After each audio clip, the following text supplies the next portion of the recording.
Keeper of Fire, Book 1 of the Dolphin Code Trilogy, Chapter 3, The Tiger. Day 7, Fire. Deiji and Geo, accustomed to their simple new life with few worries or frowns, devoted their days to play. On this particular morning, the two were playing in the ocean, splashing about in the waves, when Deiji noticed a glow emitting from beneath her. Looking down, she saw the medallion. The ruby, surrounded by silver engravings of flames, had lit up a fiery red, and its glow cast an orange glare into the water. What on earth? Deiji wondered in shock, snatching up the metal. Her mind seemed strangely blank, and then she remembered. "A rill!" she cried, frantically searching the waters around her. "A rill, where are you?" She plunged her head underwater and span around in hasty circles. She lifted her head from the water and searched the shoreline. "Mowat said there would be a signal of a rill's coming," she cried. Geo glanced around skyward, clearly confused. Then, Deiji heard the distinct whoosh of a blowhole. She whirled about in the water, and there he was. "A rill!" she cried in joy. She hugged him as best as one can hug a dolphin, and brought her head to his. Once they touched, she felt herself being pulled into his mind and space. "I am here," he said in her head. "I have come as Mowat promised, and I bring a message." Dejai's heart filled fit to burst. It was so lovely to hear a real voice. "Deiji, my friend, I am in urgent need to tell you of this thing. It has been a week in this selection of time and space for you." A week? It felt more like a year. "Moreover," Ariel continued, "it is a turning point in time. The decisions you make now will forever mold the future. The challenges that you face..." His voice trailed off, and she felt a twinge of worry come from his end. An enemy is coming. Yet another chill ran down her spine. "You must be prepared to face this enemy of fire. He is a servant and a tool of Relant, and he will guard this element with his very life." Deiji drew her breath in sharply. She had quite forgotten the point of this project, of this whole experience. She felt a shift of change in the way of the wind and the future.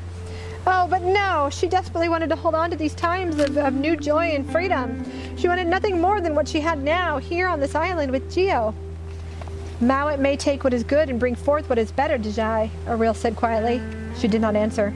"This life will not be lost forever." She closed her eyes and nodded, feeling the beginnings of a blind acceptance flood through her veins. "The edge of fear has left you," Ariel said suddenly in admiration. "That is well. Fear is the weakened knees of all that can be good." "What must I do?" she asked heavily. "You will face Adar, the orange tiger, the guardian of fire. He is brutal, mightily, and merciless. He has arrived to clear the way ahead for Relant, whose journey keeps him 3 days away. Can you feel it? He is coming. If Adar wins, Relant will arrive here to join him in the killing of the entire colony of dragons. You will be discovered and slaughtered. But if you defeat this evil, Mowat will come for you in that moment. If you die..." He let the warning hang in the air. "But how then?" she asked earnestly. She felt a wave of genuine sorrow and concern from him. "I cannot tell you how," he admitted. "I do not know. But I can say he has a power within him, a power that can control all things fire." "Well, what do I do then? I do not know how to do this. What power does he have?" Her voice rose in a high pitch. "Be calm. You will use what is available to you. You will use caution and ultimately hope." Deiji swallowed hard.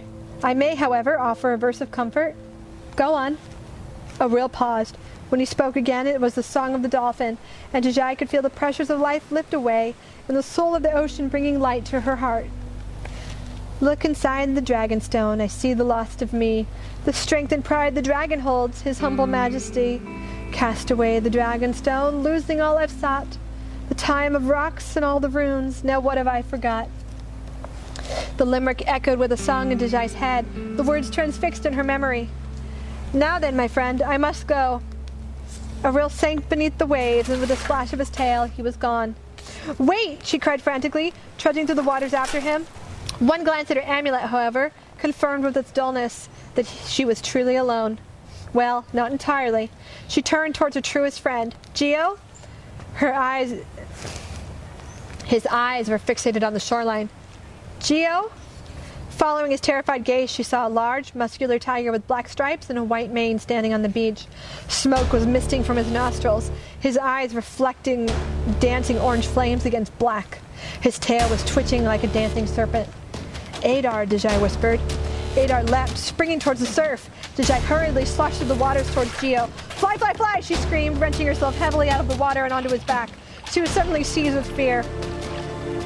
Geo flapped quickly, and they rose from the churning waters. What to do? Oh, she was so lost. Geo, she shouted down to him through the rushing wind as they glided over the jungle. Go to the tree. Our little planks are high enough. You won't be able to get through the lower branches. We hope, she added silently as Geo changed direction. They landed in their clearing and Deiji frantically gathered up the dried fruit and the knife she had crafted, bundling it all into her arms. She leapt onto the dragon's back and they were airborne just as Adar leapt into the clearing. They took refuge in the lower platforms using the second set of planks above them for shelter against the rain that started to fall. The roof was leaky. Geo flitted from treetop to treetop, gathering large palm leaves to keep the water off of them, as Deiji shivered behind in the tree. Adar had seemingly vanished in foliage. Deciding there was nothing more they could do that night, they fell asleep in discomfort, lulled by the sound of the pounding rain. Day 8. Fire. When they awoke, Deiji knew immediately where they were and why they were. She'd hardly slept the night through, only dozed. She woke Geo with a gentle nudge. They wolfed down their wetted, dried fruit from the day before and took but a brief moment to dart down to the spring to drink. Deiji was standing near the water, urging Geo to drink and be done with when she caught the smell of smoke on the air. She paused and looked at the trees for the source of the smell. Was the forest on fire? She stared at the bushes to the left of her. She had the sense that something was very wrong. Evil flooded her senses and she stood frozen, unable to think or move. Geo? Her voice carried warning. He looked up abruptly as Deiji stood transfixed. Then from the bushes came Adar. He leapt at them with a mighty bellowing roar. Smoke was wafting from his nostrils in great clouds, and the flames in his eyes danced with rage.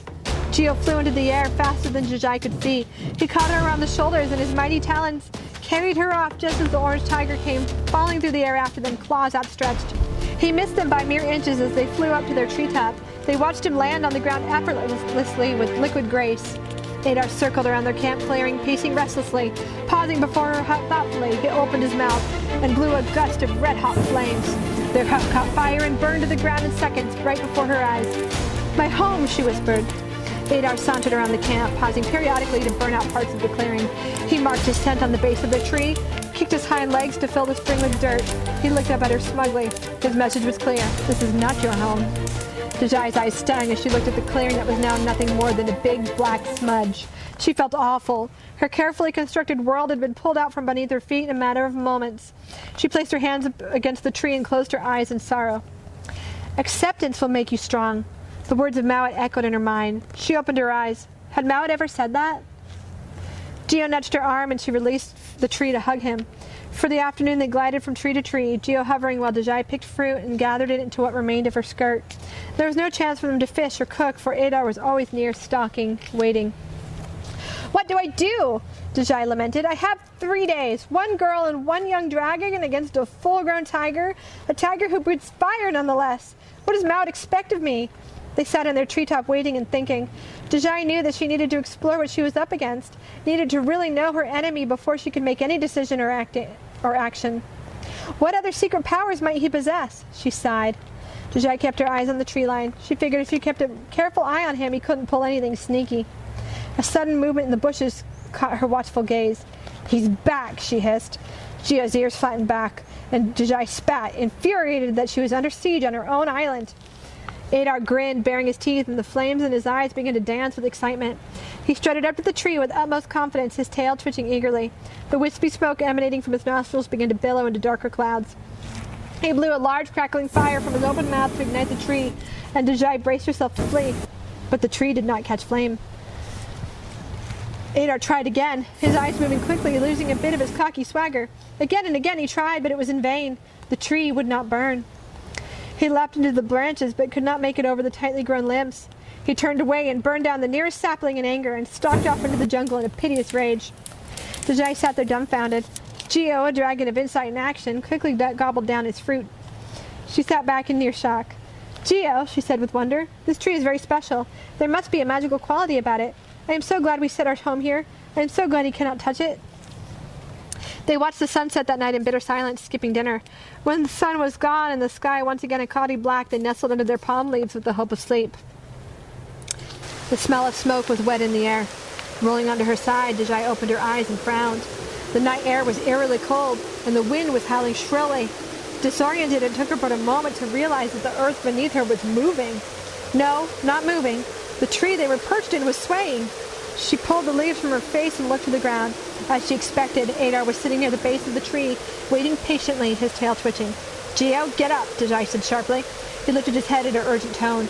It was raining hard and their platform was hideously wet.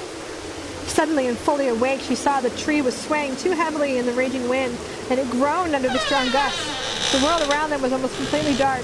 There was no moon. Thunder and lightning flashed in the distance and lit up the ocean waves, which tore wildly at the beach, an angry vengeance in motion. "Up, Geo," she called out calmly. He was rigid, alert, and ready to fly. "Hold on," she called out against the wind and the rain. Deiji needed to see what Adar would do, and they held on desperately as the tree was rocked violently back and forth in the harsh wind. A flash of lightning nearby, and Dejai's and Adar's eyes met. The flames in his eyes flickered and danced with confidence. She suddenly knew his plan. "Geo," she screamed, "he's using the storm to drive us away from the tree. He's going to use light." No sooner had she said it than lightning flashed, striking the top of their tree. The wood cracked and groaned, sparks flew into the night, and the tree snapped right down the middle, straight to the ground. Geo became safely airborne at once, but Deiji found herself plummeting headfirst towards the dirt. "Geo," she choked out against the storm, but the wind tore her words away. The dragon swooped down, catching her shoulder in his talons just before she hit the ground. They dug into her flesh, not quite breaking the skin, and though it smarted, she did not care. He flapped hard against the wind, the gales of rainwater beating him down, his scaly brow set in firm determination. "Higher, Geo," she cried. Though she knew he did all that he could, she screamed in terror, seeing a flash of orange leaping towards them. Geo fought the storm with all his strength, lifting her higher, not an inch too low, for Adar caught her lingering left leg with his outstretched claws. At first she felt nothing, then a blinding pain shot through her body.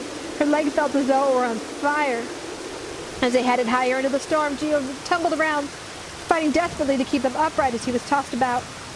"Geo!" Deiji shouted suddenly, thinking of Aril's riddle. "Dragonstone! The cave, Geo!" She felt blood and rainwater running down her leg. She needed to stop, needed to rest. She was cold and scared and hurt, and she knew it would be over soon.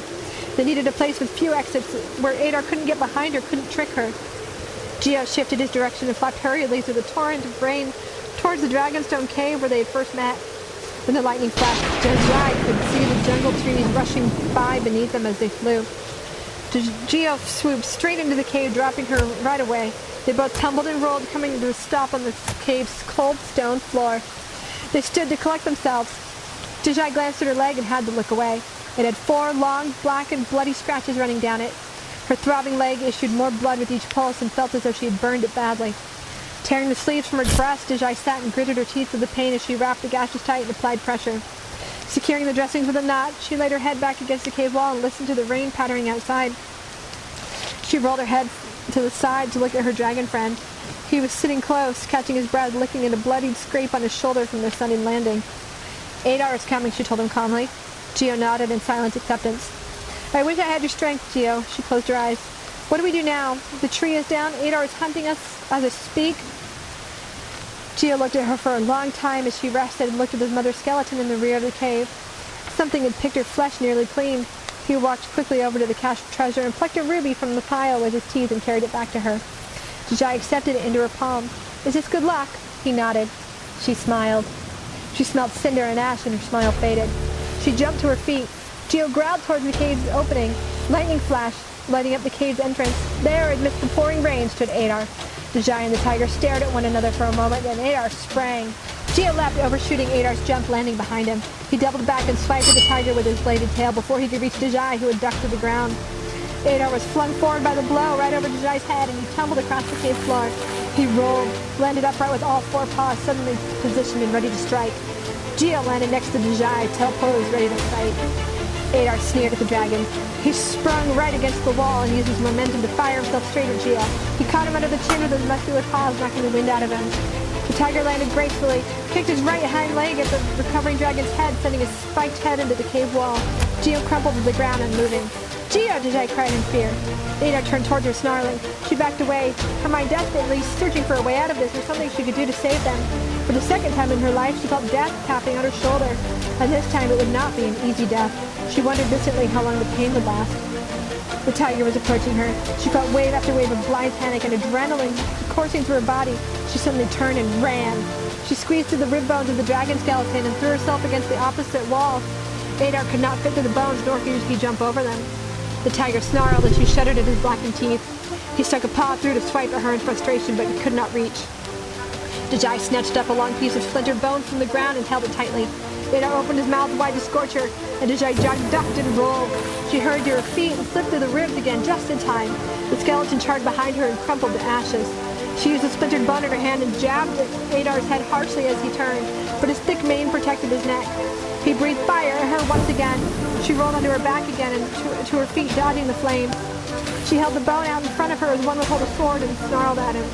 Adar gave with indignation and darted forward, slashing her good leg with his outstretched claws. Deiji cried out and grabbed her leg, falling to one knee. With another swipe of his paw, he knocked her to the ground. Using one hand, she backed herself up against the cave wall. I only have one shot at this, she thought, her heart pounding. Though bruised and bleeding, her mind was surprisingly clear to the pain. Adar approached her slowly, proud of his work. It was clear as he circled her that he was making a show of it. Smoke billowed from his nostrils and clouded the air around his face, and Deiji coughed a little. He let out a growl and shook his mane as the smoke cleared. She saw the flames in his eyes become more distinct. Deiji tightened her grip on the dragon bone. He moved closer and leaned back as if to pounce, and she thrust it through his right eye with all his might as he came towards her. The tiger let out a howl so terrible that her heart caught in her throat, and she leaned to the side as he fell back writhing in pain. She jumped to her feet, stumbling away as quickly as her injuries allowed. Adar screamed like a wildcat in his pain and his rage, bringing his paw to his face, trying to get the bone out of his eye. He used his paws to grip it, and he pulled it out and shook his head until he was free of it, and it clattered to the ground. He turned one murderous eye towards her, the other gushing blood and already beginning to swell. Deiji was staggering, limping with her injuries. She glanced back and saw him charging towards her, blood streaming from his torn eye socket. She stumbled and fell. Adar approached her, ready to kill. Her fingers found a rock and she threw it in cold defiance. "Get away!" she screamed shrilly. It all seemed strangely muffled. Deiji felt as though it was an image from a dream, the kind of dream she hated, a dream where she had to get moving, had to run from where she stood, but was absolutely frozen in place. She glared at her conqueror from where she lay, angry to be robbed of her life by such a fate, and she spat forth through gritted teeth with as much courage as she could muster. "I will not cry." Adar opened his mouth and Deiji closed her eyes. And then, Geo landed between them. "Geo!" she cried out with joy and surprise. The dragon's wings flared out, shielding the girl as he faced the tiger, and he let out a low growl. Adar roared back at him, and Geo rushed forward, forcing him to back away. Deiji pushed herself back against the wall as the two foes circled each other, occasionally lashing out paw for paw and gnashing teeth. Adar opened his mouth and blew his fire at the dragon. Geo rose into the air, circled behind him, and nicked him in the back with his great poisonous talons. Adar twisted around and saw the open wound on his shoulder and gave a mighty roar of outrage. All at once they both leapt into the air. They jumped to strike, blowing fire at one another. Adar's flame was crackling, sparkling orange and white hot red. Geo's fire was a soft purple, imbued with silver and white rays of light. Deiji watched in awe as the two jets of flame collided in a shower of sparks.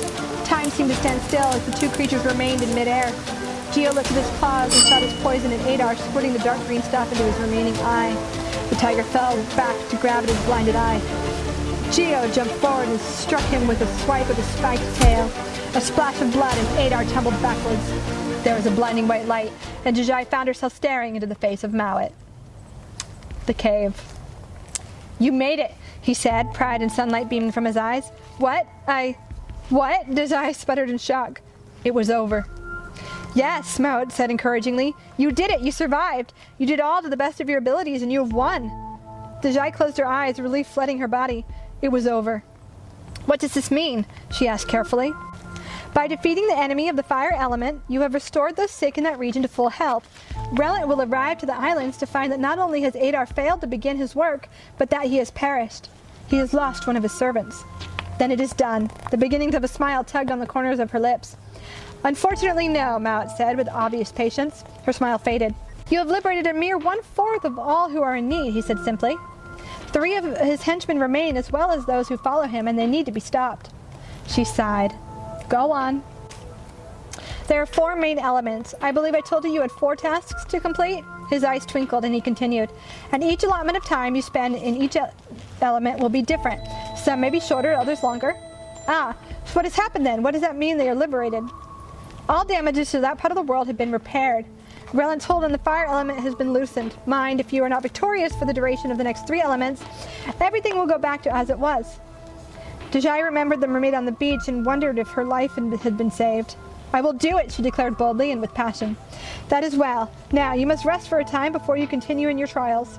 But, Deiji couldn't find the words. Geo! She finally choked out, feeling a wave of gratitude for her brave friend who was no longer beside her.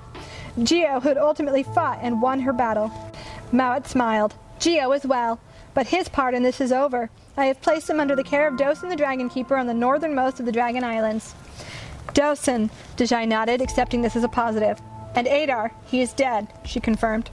Mowat nodded. The fight between Adar and Geo became so imbalanced that I even dropped my scales, Dragonstone and Tiger's Eye all over the floor. He winked. You'll have a day of rest before you can move on to the next element. Ariel will be by here tomorrow to visit with you. Sleep here. Oh, and there's a hot bath waiting for you behind that curtain. He nodded towards the wall. It was then that she first noticed the room she was in. It seemed to be in a cave of sorts. Mowat's cave, though somewhat different than she had first seen it. It had a high rocky ceiling, which is the only confirmation that it was a cave. It still had a slight slope that led down to a pool of water, and she knew this was where she would find Ariel later. She was on a large bed with 2 green silk coverlets. Deiji was pleased to find that she was propped up against 2 great fluffy green pillows and dressed in an equally luxurious robe. She looked up to thank Mowat, but he had gone. Behind the curtain of the left corner, as promised, was a large wooden tub filled to the brim with hot, sudsy water. Ornate and decorative soaps lined the rim, and she laughed, for never had she seen such things. Exploring further, she found a fresh dress, robe, and a cloak hanging on hooks of the wall. Below them sat a pair of shoes and stockings folded neatly. As she sank into her steamy bath, she laughed again at the clean and perfumed scents. It was so strange to be so clean as she relaxed a little. Deiji understood this was to be her safe haven, a place of respite between battles. She looked at the pretty array of scented soaps and wondered if she was meant to use them. She decided Mowat wouldn't mind. After drying off, she put on her fresh robe, and it suddenly hit her. All of her wounds from the previous day's hardships were mended. She was surprised to see that her legs carried scars, but there was no pain. There was a table set near the entrance of the cave, and a hot meal of meat and potatoes sat waiting for her on ceramic dishes. She ate heartily and drank hot tea from the mug and found herself overcome by exhaustion. She clambered onto the bed and snuggled down into its softness, and in minutes was lost to the world of dreams. The necromancer. Mowat was relieved and proud. Never had he been so proud. His people had not failed him. She had shown great courage and strength. She had done what no one else could do. He watched from above as the girl slept, safe and silent in her dreams. He knew Deiji was inexperienced to the things of the world, only a child, but now he felt an underlying faith in her which filled his heart fit to burst. He could sense Relant's outrage from afar and smiled again. Do you think she can do it? Ariel asked his master and lifelong friend. Do you believe she can handle the pressures of water? Mowat stepped to the edge of space, observing the rotations of the planets and stars, distracted. I believe she can, he said at last. She has shown that she is capable, and you have heard of the legend. If it is indeed she, then she will do so much more than what I am asking of her. He looked to Ariel. And you? The moment our minds touched, I knew that there was something unique about this human, Ariel confided. She carries the essence of the ocean in her soul, and I believe she is the one they speak of. The last individual that Mowat had chosen for a task had failed him greatly, many years ago. For a long time he had been very skeptical of any student he had taken on, lest one disappoint and humiliate him again. And so much more was at stake this time around, even if he did have the assurances of the prophecy aside. Still, he did not know. Mowat turned away again, adding a sapphire to his scales, and he gazed at the sleeping child for a long time. Finally he spoke. We shall see. The cave. Deiji stirred where she lay. She rolled over, pleased and comfortable in the gradual awakening of her mind, basking in the sweet warmth and relaxation she found in this large, fluffy bed. Comfortable, she grunted from between the silken sheets. She opened her eyes slowly and tried to pull things into focus. Feeling a bout of anxiety, she frowned, not remembering all at once where she was.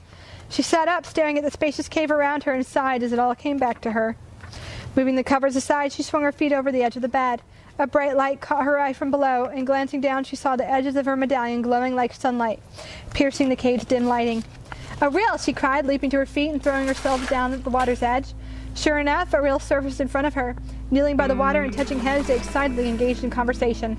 It is so good to see you! And you, Deiji! When you suddenly left me alone on the island to face Adar, I almost panicked, she laughed. Ariel's tone turned seriously. I sincerely beg your forgiveness, Deiji. I hope you come to a full understanding of the reasons behind my actions. Well, of course. My congratulations on your recent success, by the way. Very impressive. Deiji beamed. Ariel continued. Soon Mowat will assign you to your next task. I have the honor of escorting you there myself. I am rested. Then why don't you dress and prepare? I will summon Mowat within the hour. Deiji smiled nervously. Thank you, my friend. I will see you there. She spent a lost moment sitting back and staring into the watery void. She found this place to be eerily quiet without the constant roar of the ocean, but she was relieved to have a chance to catch her breath, and she was overly glad that at least a portion of this project was over. She longed for Geo, that was sure. She had grown used to having him at her side, protecting her, walking her through things as a friend and companion. He had helped her fish. She got to her feet and realized she was quite hungry. After eating the porridge and warmed bread and tea that was laid out upon the table, Deiji donned the fresh dress that was hanging near the tub. As she reached for the cloak, a sudden burst of water came from the pool behind her. She turned and saw the wave twist up into the air, a brilliant blue color with thousands of tiny radiant pearls spinning around the swell. It parted and hung in midair and never fell. In the middle of the parted wave stood Mowat, looking strangely noble. The cave around her began to dim, and millions of silver pinpricks slowly came into focus, stunning bright stars that emerged from the night sky all around her. Mowat still hovered in front of her, looking as wise as ever. He spoke. For the deeds that you have done, and for your willingness to move forward with these tasks, I will bequeath to you a valued gift, the gift of magic. Deiji was stunned. Magic? Of what sort? If you can say these words, Ferula Imperio, you will be impervious to fire and flame. It will not be of much use for this next trial, but it will be useful in the future. Even smoke will not harm you. If you say Ferula de Beo, you will shoot flames from your fingertips. You have the power of fire within you now, until the end of your time. Use it well. Deiji could hardly breathe. Magic. Does this mean you do not have these powers within yourself anymore? She asked with concern. Mowat smiled sadly and did not answer. This next task is quite different than the one you have just experienced. It involves a sort of transformation to adapt to this element. Your goals to keep in mind are for the liberation of all those lost to some imbalance or injustice. A rail will take you there, and you will not need that cloak, he added. The cloak she held in hand slowly disappeared into space. That dress will be modified as well, Mowat said mysteriously. Deiji looked around nervously, not knowing what to expect. Thank you, she mustered. She wanted him to know that she was grateful for her new powers. He was looking hard into her eyes and began chanting. The ocean moves, the sea, it sinks. Her heart is ailed by many things. Heal her now forevermore, and she will live in tales of lore. Mystics of the deep, come forth, unite. One has come to fight your fight, to kill the creature of the night, the reason you have fled in fright. She is from above, not of your kin. So for this task, to maybe win, I might just have to give her fins. Thank you for watching, and stay tuned for the next chapter.